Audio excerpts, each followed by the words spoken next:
Hello guys, I'm Crazy Board Gamer and today this is an episode about the latest update on L5R about a short story fiction about the Crane Clan and Doji Hotaru.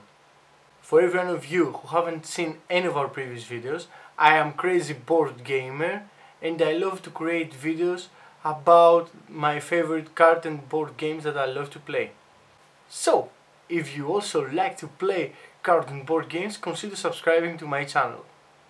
In spite of me telling you the summary of the story, you should all go and read the story in Fantasy Flight Games website. The link is below in the description. So let's start with the story.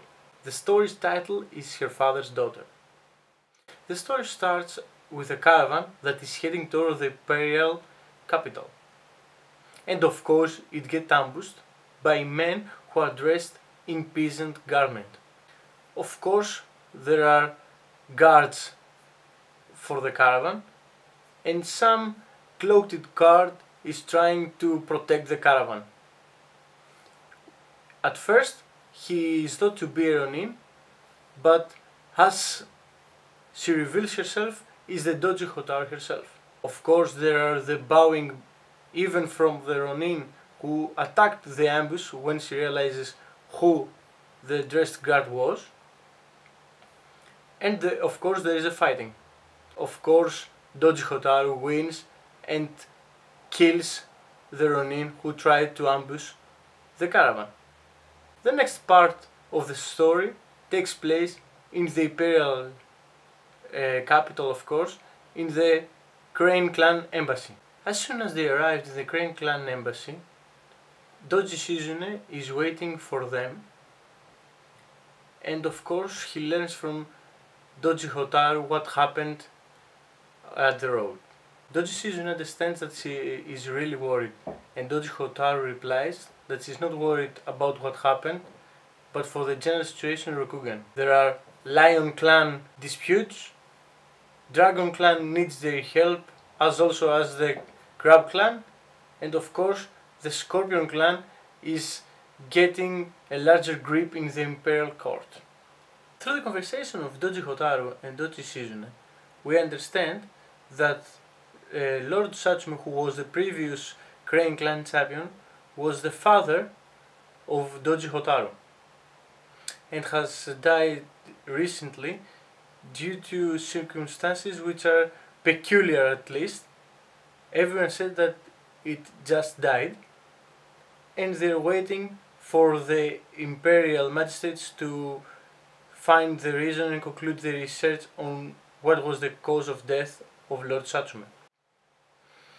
We also have some hints about her brother, who is already eager to trade for blood because he believes that he didn't die from natural causes, so he wants blood to revenge his father's death. So we also have a hint from Doji Hotaru, who says the following, that maybe this is finally justice, and talks about her mother and her mother's death, and although she was her fault, maybe her father pushed her in order to do it. Who knows, maybe in later updates we will know more. That's when the story gets really bad for my taste, at least. Bayushi Kakeko, who is the imperial advisor, enters the Crane Clan embassy to welcome the Crane Clan champion in the imperial capital. From the start of their encounter, we can see that there is some sexual tension.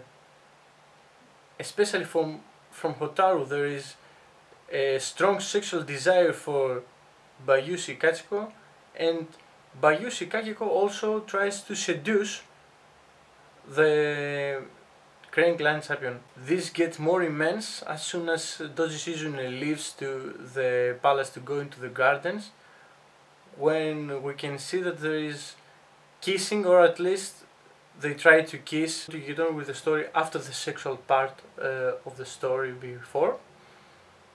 Bayushi Kakeko asks the Doji Hotaru why she decided to come undercover in the imperial capital? Was it to avoid her for some reason? Doji Hotaru replies that no, it wasn't to avoid you, rather than to stay with you for a quiet time. Okay, this is also another sexual part of the story. After again the sexual part of the story, Bayushi Kakiko is not convinced and considers that she came undercover to gather information about her father's passing. Doji Hotaru replied that yes, this was my plan, but not a good one. And Bayushi Kakiko told her that in spite me, I am the master of secrets, I wouldn't know anything if you haven't fought the bandit on your own. And the last part of the story, Doji Hotaru tells Bayushi Kakiko that she must plan the funeral for her father, and Bayushi Kakiko offers her help to assist her. Bayushi Kakiko leaves, and that's the end of our story. I have totally mixed up feelings about the story. Although we can see that this is the first time we have to... I have mixed feelings about the story. First of all, the first fiction, the first lore that we have about L5R is for the Crane Clan. Bah! Come on, Fantasy Flight Games, do a Lion Clan fiction! Except for the Crane Clan fiction thing, and of course that I love. Of course, except for my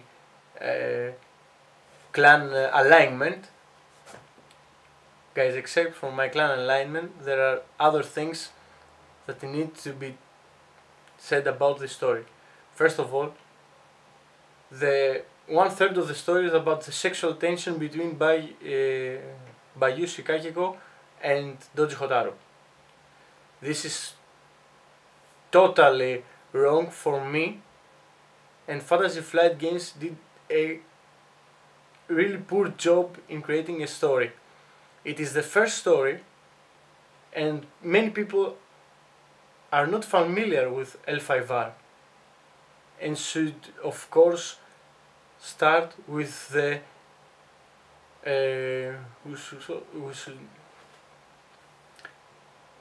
So guys, this is the first story about a clan.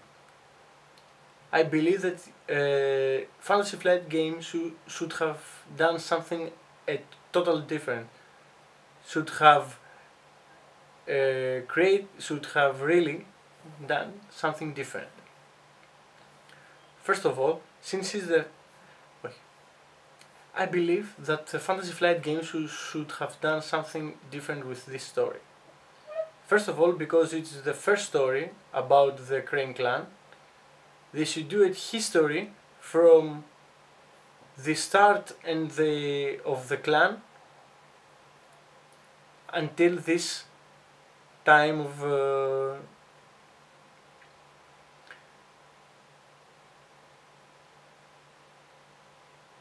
in spite of the sexual tension, I don't get how new players and people who don't know L5R will know and will get into the world of the Rokugan from this kind of stories.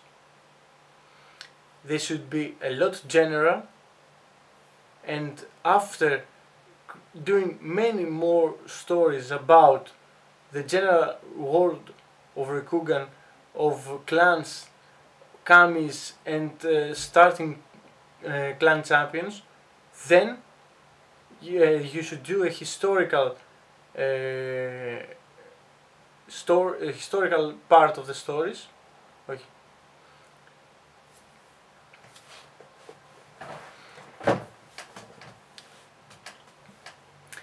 I have mixed up feelings about this story.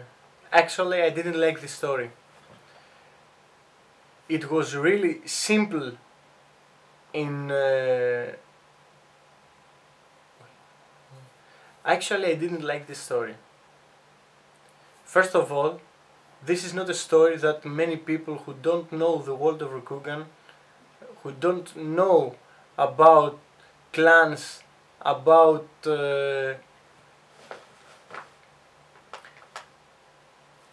I don't like this fiction. I really do, especially if it is core. So now here's my opinion about the story. Whether it was good or not, it doesn't matter for me. It was a good story, of course, but with a little too sexual desire, sexual seduction in it, but it was okay. But the worst part is that I didn't want that kind of story from Fantasy Flight Games. They have a really great chance to reinvent the whole story of Rokugan. And the most important part is that many people don't know the world of Rokugan, haven't played the L5R game before. So Fantasy Flight Games, for my opinion, should do another kind of story. A story from the fall of the Kamis and to the day that we are now, that the players are going to be introduced in. The stories should have the history of Rokugan up until that time that we are going to be introduced in, with details on champions, clans, wars, and everything that happened since the fall of the Kamis up to the date that we're going to be introduced. This is a great opportunity, and I hope that Fantasy Flight Games will grab on it and make a great game with a great lore and story. Guys, I really hope that you liked this video. If you did, like my video, and if you want, leave your comment below to tell me your thoughts about the story or about my opinion of the story itself. You can also consider subscribing to my channel if you like this video for more videos on L5R, Arkham Horror and many other card and board games. So guys, until the next update of L5R, remember to play games and play games like crazy!